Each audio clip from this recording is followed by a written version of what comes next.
Malitha villa, পর্ব সংখ্যা ৫। লেখনীতে রোজা রহমান নাইমা। টেকনাফ জেটি ঘাট থেকে দ্বীপে পৌঁছাতে ২ থেকে ২.৫ ঘন্টার মতো সময় লাগে। সেক্ষেত্রে ওরা ১.৫ ঘন্টা পার করে এসেছে। আরও কিছু সময় এখনও জাহাজে অবস্থানরত থাকতে হবে। আনন্দে উল্লাসে ভ্রমণে মেতেছে। সমুদ্রের বুকে অসীম অনুভূতি মিশিয়ে সবাই অ্যাডভেঞ্চার ট্রাভেল উপভোগ করছে। শঙ্খচিলেরা এখনও পিছু ছাড়ছে না। ওই ছাত্রগুলো এখন আর গান করছে না, তারা এবার ছবি উঠাচ্ছে। তাদের সব আনন্দের মাঝে ৩টা অবয়ব আবার ভিড়ে মিশে নজরদারি করছে। কানে ফোন রেখে অতিশয় ধীরে কথা বলছে। ওপাশ থেকে বলছে, তার উত্তর করছে হ্যাঁ হুঁতে। সে পাশ থেকে কিছু বললে প্রথম অবয়বটি বলল, খুব আনন্দ করছে ভাই, বউ বাচ্চা নিয়ে দেশ দুনিয়া ভুলে গেছে। ভুলুক ভুলুক, ভুললেই তো আমার লাভ। ঝোপ বুঝে কোপটা দিতে তো আমারই সুবিধা হবে। একটু আনন্দ না হয় করে নিক। শুধু নজর রাখ, কখন কোথায় যাচ্ছে কি করছে সবটার আপডেট আমার পাই টু পাই চাই। ওকে ভাই, এখন রাখি, এখানে কথা বলা খুব রিস্কি। বলতে বলতে ওপাশ থেকে কল কেটে দিল। অবয়বটিকে কাটার আর সুযোগ দিল না। বিরক্ত হয়ে বলল, একটাবার আমাদের সুযোগ দিলেও তো পারেন ভাই। হিম নীরবে সদূরে চেয়ে আছে। এমন সময় ৪-৫টা যুবতীর দল তার পেছন দিয়ে যেতে গেলে একটি যুবতীর সাথে হিমের বাহুতে স্পর্শ লেগে ধাক্কার মতনই লাগলো। রেলিংয়ে হাত দেয়া ছিল হিমের, সেটা ছুটে গেল। সঙ্গে সঙ্গে পেছন ঘুরে তাকালো। মেয়েটি অতিশয় সুললিত স্বরে বলল, সরি মিস্টার, ডোন্ট মাইন্ড, বলেই হাঁটা ধরল বান্ধবীদের সাথে হাসতে হাসতে। তারা গল্পে এতটাই মশগুল যে আশেপাশে নজর দিয়ে হাঁটছে না। হিম বিরক্ত স্বরে চেয়ে থেকে দেখল এটা সেই ব্লগার করা মেয়েটি। বিরক্ত স্বরেই বলল, সরি বলেই খালাস, সরিতে আমার কি ভিজলো শুনি। বিরক্ত নিয়েই আবার আগের ন্যায় দাঁড়ালো।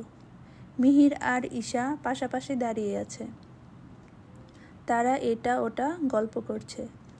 তার পাশে নিহার, শশী। সবার দৃষ্টি সমুদ্রবিলাসে। তাকিয়ে থাকতে থাকতে একটি তিমি উপরে উঠে লাফ দিল। অমনি বর্ষণ চেঁচিয়ে উঠে, সাথে সাথে শশী, ঈশাও। শিশির সঙ্গে সঙ্গে কুঞ্জকে বলল, বাবা ওই দেখো তিমি। তিমি? পাশে থেকে উচ্ছ্বসিত স্বরে কুয়াশা বলল, হ্যাঁ আম্মু, ওইটা তিমি। বলেই শিশিরকে বলল, এত কাছ থেকে নীল তিমি দেখলাম। শিশির শুধু কুয়াশার হাসি দেখল। শশী বলে উঠল, হ্যাঁ বুবু, আমার তো এই প্রথম এত কাছ থেকে তিমি দেখার সৌভাগ্য হলো। ইস, কি সুন্দর সব অনুভূতি। বৃষ্টি, ইয়াসমিন গিয়ে বসেছিল, ওরাও আবার চলে এলো ডেকে। তুষার, তুহিন একসাথে দাঁড়িয়ে আছে। এরই মাঝে ওই ব্লগার মেয়েটা আবার ক্যামেরা নিয়ে ব্লগ করতে লেগেছে। বক বক করে কানের মাথা খাচ্ছে। হিমের পাশেই ছিল।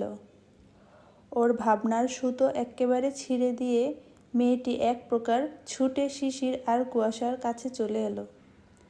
এতক্ষণ পর মেয়েটাকে এভাবে ছুটে আসতে দেখে শিশির সহ কুয়াশাও বিচলিত হলো। শিশির বলে উঠল, আরে আরে আস্তে, এভাবে ছুটছ কেন, পড়ে যাবে তো। মেয়েটি শিশিরের সেসব কথায় পাত্তাও দিল না। সম্পূর্ণ অনাগ্রহ করে বলে উঠল, অ্যাডভোকেট শিশির মালিথা। উচ্ছ্বাসিত স্বর তার। কুয়াশা ভ্রু কুঁচকে চাইল। সবার উৎসুক দৃষ্টি এখন শিশির আর মেয়েটির ওপর। মেয়েটি আবার বলে উঠল, এটা স্বপ্ন নয়, সত্যি। আমি সত্যি বাস্তবে আছি নাকি কোনো ফ্যান্টাসিতে। শিশির ভ্যাবাচ্যাকা খেয়ে গেল। বাকিরাও হা হয়ে রইল। হিম তো ভ্রু কুঁচকে এই ছাগলের মতো বক বক করা মেয়েটাকে দেখছে। শিশির বলল, yes, I am Shishir Malitha, but I know you. আরে আমার মতো এত তুচ্ছ পুচকি মেয়েকে আপনি কি করে চিনবেন? মেয়েটির কথায় হিম ঠোঁট চেপে হাসল। হাসল অনেকেই। শিশির নিবিষ্ট চোখে চেয়ে। মেয়েটি আবার বলল, আমি এত বড় ফ্যান আপনার স্যার।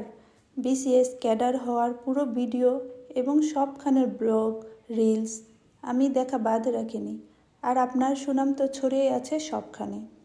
শিশির আবার বিচলিত হলো। মেয়েটা প্রচণ্ড কথা বলে বুঝল। কুয়াশা এতক্ষণ চেয়েই ছিল। কুঞ্জ ফ্যাল করে দেখছে মেয়েটাকে। কুয়াশা বলল, এক্সকিউজ মি মিস, তোমার পরিচয়টা জানতে পারলাম না এখনো। ঘুরে তাকালো মেয়েটি। এবার বলে উঠল, ও মাই গড, মিসেস শিশির মালিথা। কুয়াশা এবার পূর্ণ দৃষ্টি দিল। শিশির মেয়েটির কথায় কারেকশন করতে বলল, ওর পরিচয় অ্যাডভোকেট কুয়াশা মালিথা। শুনে কুয়াশা তাকালো। সব সময় শিশির এটা বলে। সে প্রথমে জিজ্ঞেস করে বলেছিল, তুই নিজের পরিচয় ক্রিয়েট করছিস না আমার পরিচয় দিয়ে ঘুরে বেড়ানোর জন্য? অ্যাডভোকেট শিশির মালিথার বউ তুই, তোর পরিচয় অ্যাডভোকেট কুয়াশা মালিথা। সেদিন শুনে কুয়াশা আপ্লুত হয়েছিল। স্বামীর প্রতি ভালোবাসা আরও 4 গুণ বেড়েছিল। মেয়েটি শিশিরের কথা এবার যেন ফিদা হলো।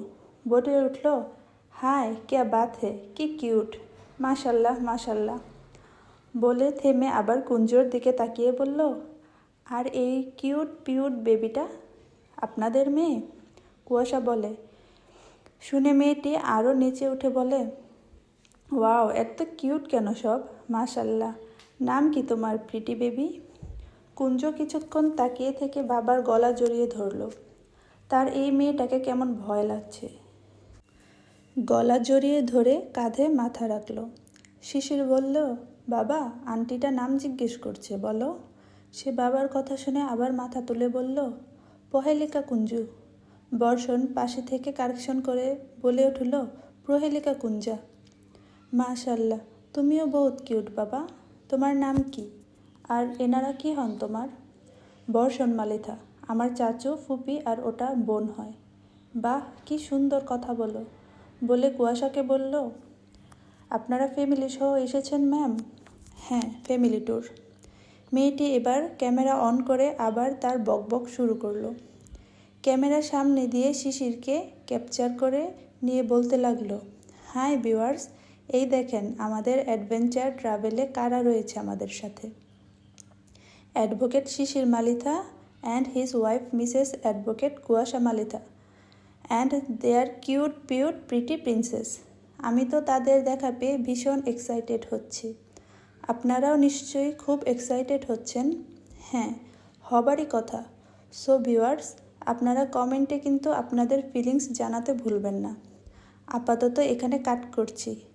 পরবর্তী আপডেট আবার আপনাদের সামনে তুলে ধরব। বাই। সবাই দাঁড়িয়ে মেয়েটার বকবক শুনে গেল। মেয়েটা কথা বলে প্রচুর আর চঞ্চল, তা দেখেই বোঝা যাচ্ছে। ক্যামেরা রেখে শিশির আর কুয়াশাকে বলল, আমরা ফ্রেন্ডরা আপনাদের সাথে একটা সেলফি নিতে পারি স্যার, ম্যাম? শিশির সম্মতি দিল।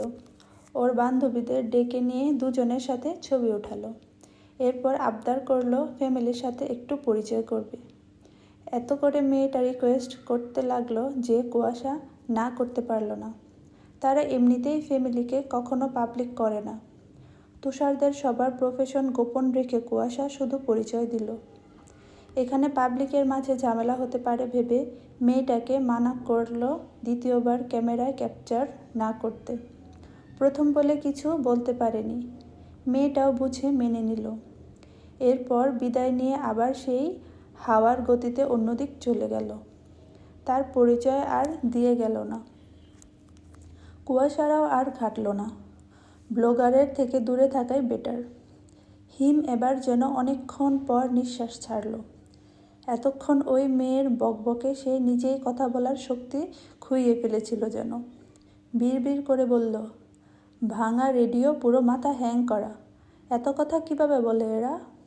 এটা তো আমার বোনের থেকেও দ্বিগুণ।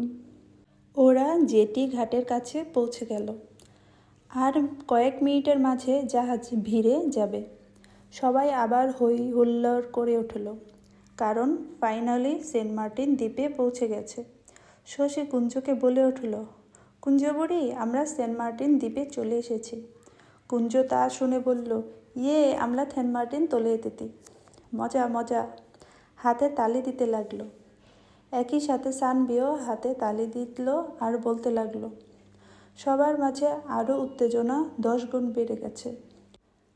অপূর্ব সৌন্দর্যের দারুচিনি দ্বীপ, এ যেন সৃষ্টির অপূর্ব সৌন্দর্যমণ্ডিত লীলা খেলা। নীল পানি, চিকচিক বালি, অসংখ্য অগণিত পাথর, সারি সারি নারিকেল গাছ, শীতল বাতাস, আর কি লাগে পৃথিবীর মায়া বাড়াতে। সবার দৃষ্টি মুগ্ধতায় ছেয়ে যাচ্ছে। নীরবতা পালন করে সমুদ্রের বুকে ভাসতে ভাসতে প্রবাল দ্বীপের স্বাদ নিয়ে নিল সবাই। জেলেরা মাছ ধরছে, সেই দৃশ্য কত সুন্দর। এরপর জাহাজ ভিড়ল পূর্ব দিকের জেটি ঘাটে। সারি সারি বেশ কয়েকটা ভিড়েছে, নৌকা, ট্রলার, স্পিডবোট। এত ভিড় বাড়ল ক্রমেই যে এক প্রকার যুদ্ধ বাঁধার মতো। নিহার এগিয়ে গিয়ে সেখানের জাহাজের ক্যাপ্টেনকে কিছু বলল। তখন সঙ্গে সঙ্গে ওদের জন্য সুবিধা করতে রাস্তা ক্লিয়ার হয়ে গেল। নয়তো এই জাহাজ থেকে বের হতেই 20 মিনিট লেগে যেত ওদের। জ্যাকের মালিথার এতক্ষণ দাঁড়িয়ে থাকা সম্ভব হতো না।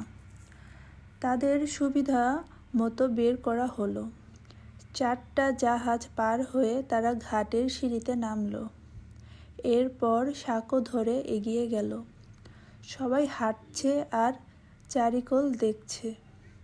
ওরা বিচের এক সাইডে এসে থামল। শশীরা সব বিচে নেমেই গল্প করতে লেগে গেছে। তুষার বলল, রিসোর্ট তো পশ্চিম বিচে। হ্যাঁ, রিক্সা বা অটো নিতে হবে, নিহার বলল। এরপর হিম বলল, তোমরা থাকো, আমি আর মিহির ভাই দেখছি গিয়ে। ওরা সম্মতি দিলে চলে গেল অটো আনতে। কুয়াশারা রাজ্যের গল্প জুড়েছে দাঁড়িয়েই। এদিকে ওই 3টা অবয়ব নেমে কিছুটা দূরে একটি দোকানে অবস্থান করেছে। কল করে আপডেট ভাই নামক বসের কাছে পৌঁছানো হয়ে গেল। কিছুক্ষণ পর ওরা অটো নিয়ে এলো।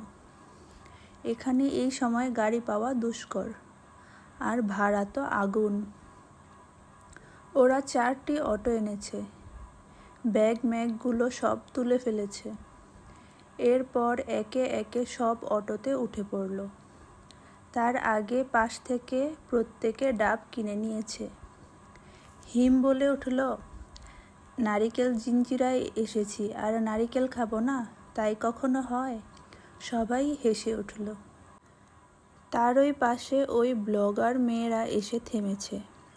ওরাও ওখান থেকে নারিকেল কিনল, সাথে ভিডিও তো মাস্ট। সবাই দেখল। এদিকে অটো ছেড়ে দিল পশ্চিম বিচের উদ্দেশ্যে। সেখানেই তাদের রিসোর্ট, চাঁদের বাড়ি বিচ রিসোর্ট। হিম অটোতে বসেই মুখ ঘুরিয়ে ওই মেয়েগুলোর দিকে তাকিয়ে আস্তে করে বলে উঠল, যেখানে যায় সেখানেই এসে হাজির হয় মাথা খাওয়া পাবলিক।